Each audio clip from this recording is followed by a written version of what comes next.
So, Dr. Paul Conti, MD, is a celebrity endorsed psychiatrist, renowned author, and president of Pacific Premier Group PC, a comprehensive mental health clinic that provides therapy, coaching, and consultant services to individual, families, and businesses in the United States and abroad. He has been featured on top podcasts with industry leading hosts such as Tim Ferriss, Andrew Huberman, Mel Robbins, Lex Fridman, Whitney Cummings, Tom Bellew, and Rich Roll, Danica Patrick, and others. Disclaimer.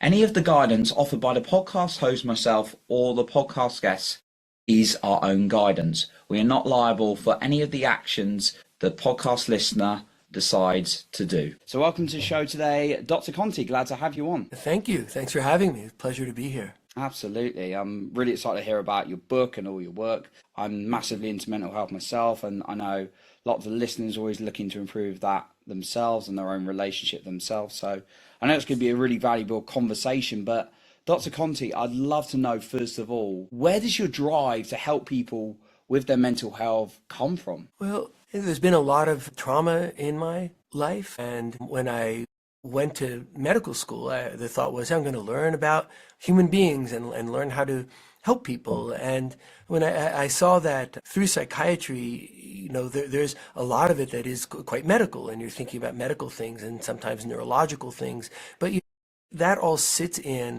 a framework of really trying to understand someone, of trying to make a real connection with another person, understand that person, and then use the knowledge you have to help them be healthier. So it was so directly related to people, their experiences, what their experiences told them.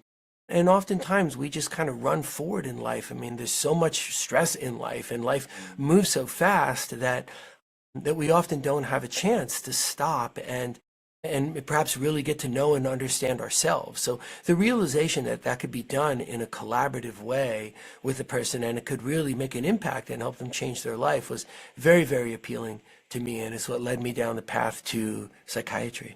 I love that. What you mentioned, that you feel like there's a lot of stress in people's lives. What do you think is causing a lot of stress in people's lives? Well, part of it is life is kind of always coming at us 24/7. There's a 24-hour news cycle, for example.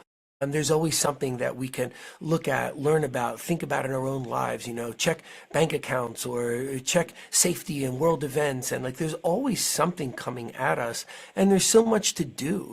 So much of life now involves so much doing just in order to get to the next day. So human lives have gotten much more complicated. This is a reason why people who have much less than we do, say in Great Britain or in the United States or places like that, are often happier. And part of that is that life isn't coming at them 24/7. And there's also a lot of feedback to tell us that we're not good enough and we shouldn't feel good enough about ourselves. So social media in some ways can be very, very helpful, but it can do the opposite too, where people are just showing what's best about their life or how they want their life to be or how they want other people to see that their life is. And what it can do is be just kind of a constant stream of insecurity promotion, right? And the combination of how fast life moves, and that most people aren't getting enough rest, and just don't have time to stop and gather and regroup. And there's so much coming at us 24 hours a day, 7 days a week, that we just in a sense get so overwrought, right? That it can be hard to just even stop and take stock of ourselves. Wait, who am I? Where am I? What am I doing? Why am I doing it? And I think the modern world, it brings a lot of good things to us, but it also brings that to us too. And it's kind of like, like a sprinter coming out of the blocks too fast. No matter how good a sprinter, if you come out of the blocks too fast, you can fall headlong, right? You can fall face forward.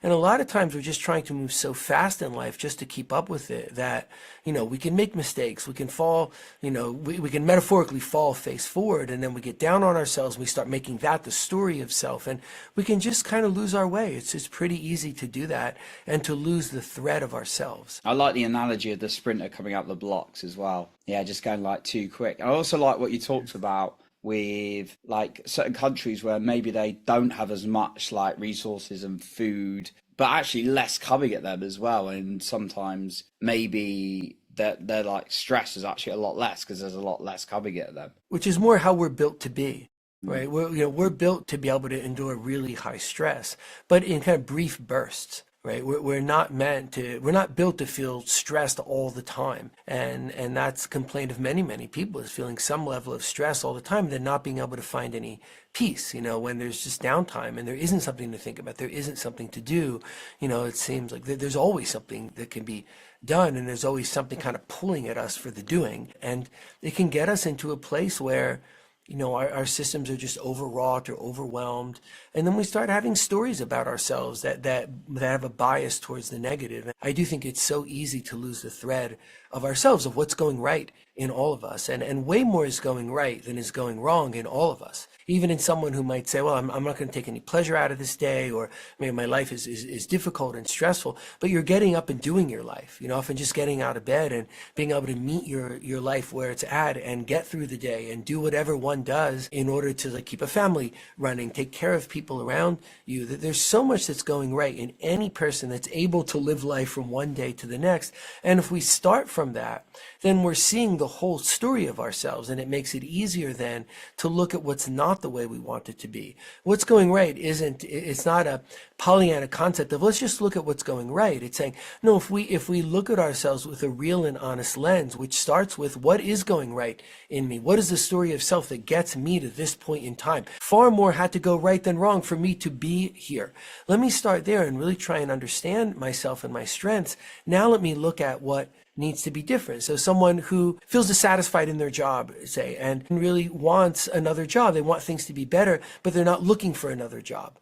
You'd say, okay, that is a problem. We want to help that person get over that problem, that barrier, but we have to look at why, right? What is keeping the person back? Is it they feel like they don't have time to look for another job? They're afraid of failure, or they applied for another job before and it really didn't go well, and now they feel a sense of angst inside. And we can go look at all those things, but we have to start with what's going right. Otherwise, we become very afraid of ourselves. When we talk about our mental health, people often say, I'm afraid to look at that. I don't know what I'm going to find. We become afraid, and that's not okay, right? That's not okay. We need to have a route to understanding, and then positive routes to change. So if we can understand and we have clear routes to change, then we're not afraid anymore to look at ourselves. And if the framing is what's going right, and within that framing, we're going to look at what we want or need to be different.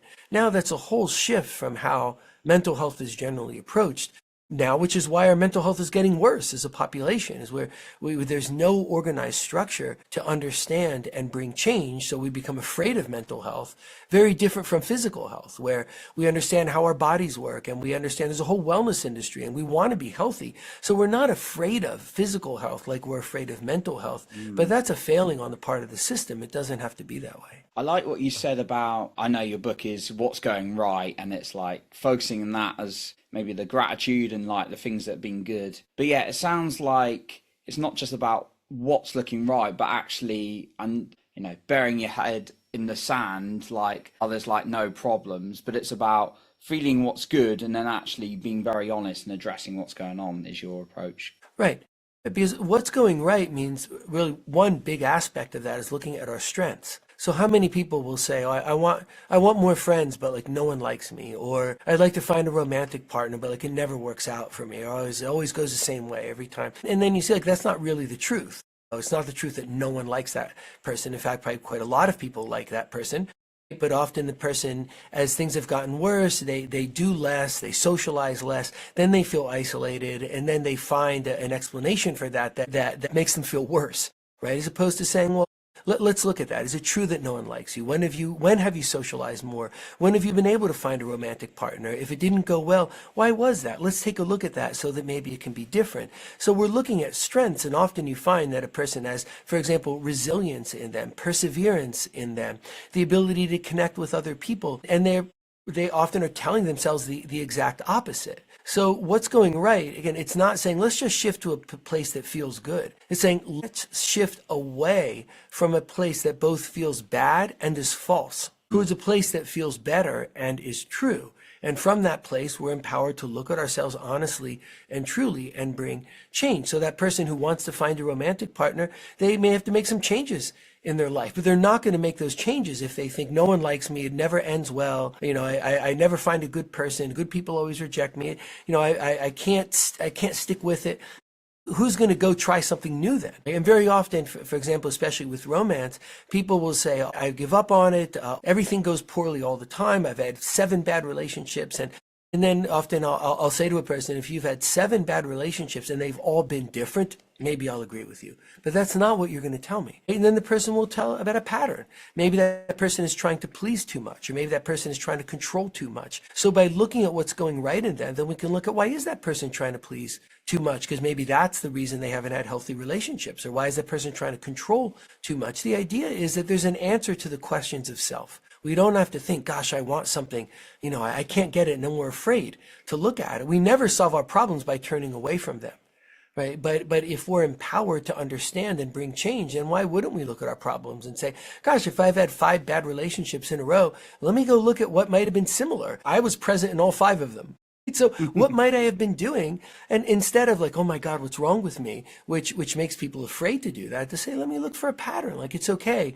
Let's bring compassionate curiosity and some detective work. And why can't we look at ourselves and figure out how to bring change? And that's really the message that I'm trying to bring, as opposed to being so afraid of mental health being a scary black box, and then we don't fix our problems. Person doesn't think, if I've had 5 bad relationships in a row or my last 3 jobs haven't gone well, like, let me look at that and understand it instead of turning away from it because I'm afraid of what I'll find, or, I'm just afraid of myself and what's inside of me. And we don't have to live like that.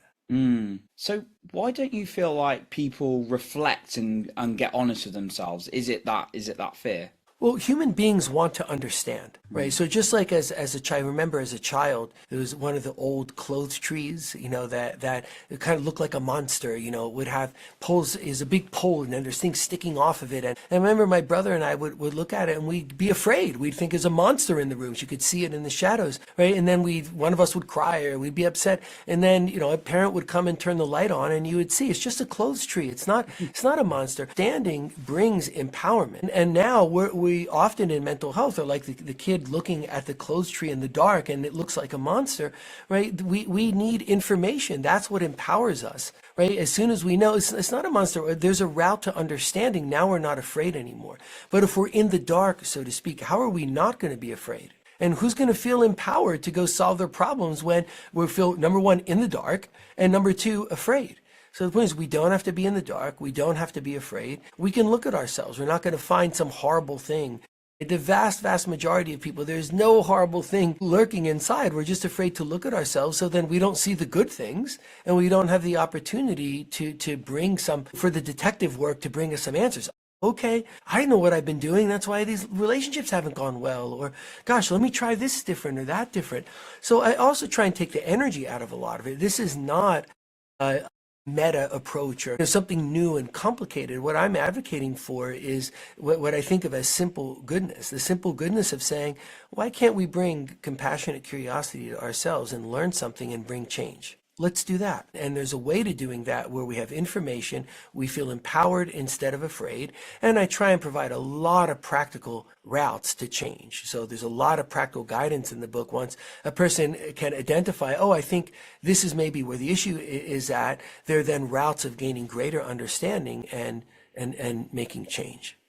Sounds like they're going to get a lot in the book, what's going right, and there's a lot of value for them there. I'd love to hear a little bit about what are kind of the main themes like through the book? How's it kind of like span out? I would say that there are really 2 main themes. The first is that we have a way of understanding our physical health. So we all have a human body and we have organs and we have blood vessels and we kind of understand, what's good for us. We want to exercise and good diet, and we have a basic understanding of our physical selves.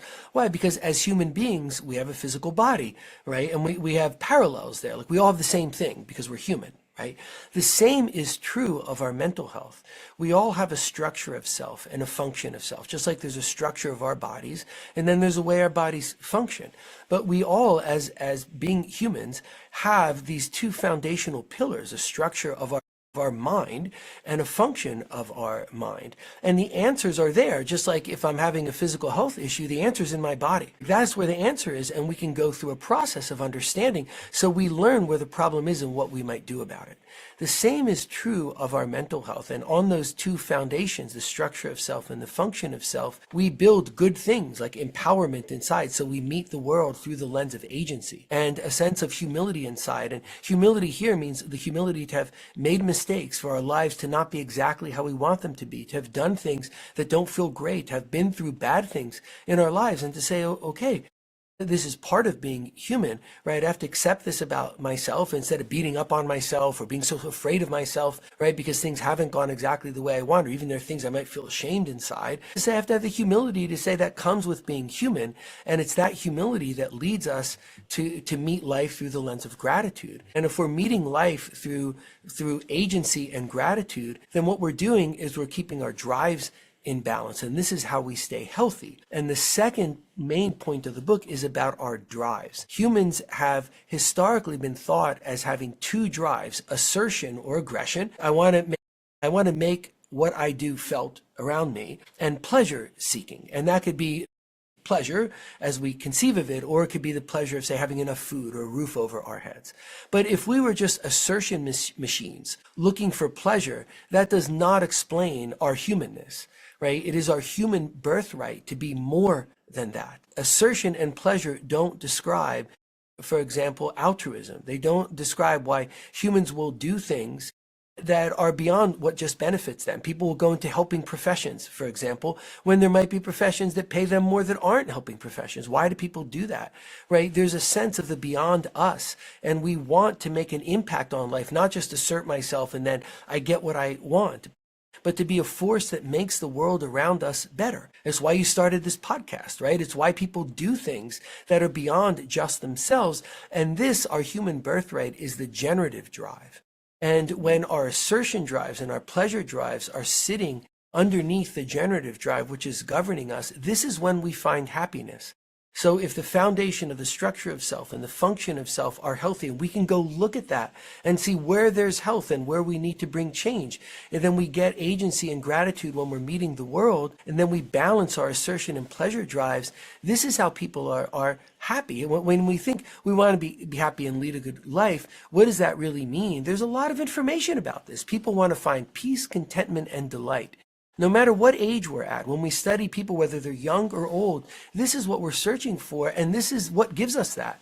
Just like we would say, if you want to meet the world in a healthy place physically, there's a way of taking care of yourself, right? And we can understand that. And if you do all those things, right, then what happens is we have a healthy person who can meet the world through physical health, right? We can do the same for our mental health, and we can build good mental health just as we build good physical health. And the key to all of that is understanding ourselves and living through the generative drive that's in each of us. I know you mentioned the generative drive. So if we're just to kind of like sum up the generative drive, how would you kind of like sum that up on a sort of like a basic level? So it's built into us. Every human being has drives built in to them just by being human. And it's the generative drive that makes us interested in the world around us, makes us want to leave the world better than we found it, whether it's today or across our whole lives, leads us to collaborate with other people about good things, leads us to build and create as opposed to bring destruction. It leads us to altruism. It leads us to helping other people even when no one else is watching, and it gives us a shared sense of humanity. This is why we're still here, and why human beings have been able to do great things, whether it's building buildings or bridges or creating medicines. There's so much that humans can only do in groups, and we do this through the generative drive, which allows us to be far more powerful together than any of us could be alone, or than all of us could be if we were all alone. And it's the generative drive that is behind human survival and behind human happiness. So when we cultivate this in ourselves, this is how we build good lives. And there's a lot that tells us this in our history, the psychology, the neuroscience, even our history of of literature and philosophy points towards this, but we don't have it as an active concept in our mental health. So we're just looking at ourselves as assertion machines and pleasure machines. These things, it makes no sense. So it gives us no way of understanding ourselves. And now we're back to fear, and mental health is a black box, and we're afraid of what we're going to find, and we don't have routes to understanding. So it's the generative drive that guides us forward towards a good life. I mean, it always has, right? And I'm trying to really point to this and to say, when we live through this, there's a lot of studies, there's a lot of data there that tells us this is what brings happiness to human beings. It's what brings change, allows us to bring change to our lives so that we find better lives and find happiness. So some of us, from what I'm getting, is some of us are more attached towards that generative drive than others. Some may have more of it than others. Is that true? Yeah, more is always better. More is always better. It's what's best about our humanness, but we can fall far, far away from the generative drive. So one example is cynicism, where, there are people who meet life with a really strong cynicism. So they can't see the good in anything. They can't imagine that there could be good in anything. They can't imagine, say, that other people could be honest and helpful and collaborative. And this is it's a very negative trait. It tends to make for an unhappy person who's not bringing their best self to the world around them. So what they're doing then is stifling the generative drive, and that brings a lot of unhappiness, and oftentimes it brings also destructive behaviors. So the point is, that's never true. Cynicism is it's never right? I mean, there are things that we might say, we're not going to trust everybody and we have to be discerning. But to be cynical, we're stepping away from the best of our humanness. So imagine someone who sees, okay, there are negative things in the world and people can do negative things, but there are good people out there, and there are people who want the world to be a better place. And there are people who are trying to bring something constructive to the world. That's not everybody, but I know that's there. I want to cultivate that in me, and I want to find others who are like that, as friends, as romantic partners, to work with, to be in the world with. Now we're being generative as opposed to closing ourselves off to any goodness, for example, through cynicism. How can someone who may be like, I want to have more of this drive, make more of an impact, but they're like, I'm a little bit stuck inside myself, begin? Right. Well, the first thing we need to do is understand ourselves. And I do try and put forth a lot of practical routes to doing that. I can say a couple of them here. So one route in is to think about what you're saying to yourself in quiet moments. So what is a person saying to themselves inside if they're in a car at a stoplight or they're in an elevator, right? What's our self-talk? Are we saying good things to ourselves? Are we saying bad things to ourselves? Are we saying frightening things to ourselves? It gives us an idea of what the climate is like inside of us. And then to become curious about that, like, wow, why am I doing that? I mean, I'll give you a real example of a person who is very intelligent and capable and had 2 advanced degrees. And you see this person who could be doing a lot in life, who had a very menial job that they really didn't like. And they were so unhappy and angry and frustrated. And the route in here was self-talk. I was saying, what are you saying to yourself in these quiet moments? You could see the light bulb go off of the person realizing he's just saying awful things to himself. It was like, oh, you're a failure and you're not worth anything. You're never going to make anything of yourself. I mean, how hard is it to get ahead when you're thinking that, right? So we looked at that. It was like, wow, I'm spending a huge amount of time just beating myself down every day and then being more frustrated with myself because I can't get ahead. Right? So that's being stuck in a vicious cycle. But when we looked at that, and as I'll say in a very serious but also joking manner, like, no one comes out of the womb saying awful things about themselves. Like, where did that come from? In this case, it came from bullying in high school, right? This was a person who didn't always feel that way about himself, and in fact didn't feel that way about himself when we were talking about it, but was carrying those voices of other people inside of him, and it made it very hard to get ahead. And then when he wasn't getting ahead, he got more down on himself. It became harder to get ahead, and you could see that he was really stuck somewhere. That person made tremendous change and has a great career in a profession, went back, took another advanced degree, is doing something very complicated that's helping a lot of people. And the shift was looking at what was inside and realizing I'm beating myself down, and then beating myself down more because I'm not getting ahead while beating myself down. And why am I doing that? And we just brought curiosity to it as opposed to being scared of it, right? As saying, well, it's interesting that you'd be saying that to yourself all the time. Let's look at where that comes from, because if we understand that, we can change it, which he did. So it's a lot about awareness there and just being curious of what's going on inside yourself. Yeah, so much of it is compassionate curiosity, which we very often do not bring to ourselves. We bring fear or we bring criticism. But if we bring compassionate curiosity, and then we play Sherlock Holmes a little bit, right? And we say, what might the answer be? I mean, in that person, I was very interested that this person is sitting in front of me who was personable, kind, very intelligent, interested in the world around him. And it was just, hey, let's together, him and me, be curious about this and let's figure this out. You're saying here, life is not where you've wanted it to be, and it seems like it could be. Kind of seems like that to me too. Right? So let's look at why, because we're going to find answers, and those answers can bring change. And then we together bring the compassionate curiosity, we do some detective work, and we find, oh, like, look at these voices in this person's head all the time. Where did they come from? Is that really what he thinks about himself? What voices might he replace them with? How about authentic voices of what he really thinks about himself? And can he make steps forward? Let's start with small ones, get some wins, start doing more. It's the detective work that gives us answers, but we cannot do that if we are afraid of ourselves and our mental health. We're afraid of what's inside of ourselves, and we have no route to understanding. And how would we be able to bring change? I like this sort of like self-awareness and curiosity. I want to go kind of like another angle.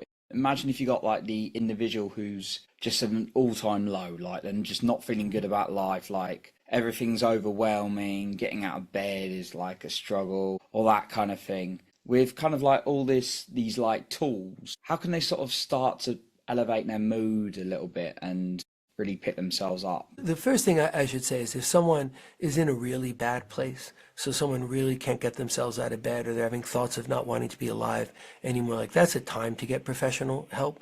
Most of us can bring some real hope to ourselves, and that's what the book is designed for. But sometimes we need more than that. I've certainly needed more than that at times in my life, and a lot of us do. So I just want to put that point out there. If things are in a really bad place, there may be a call for medicines or for more intensive work around health. We do a lot of intensive work here with individuals and couples.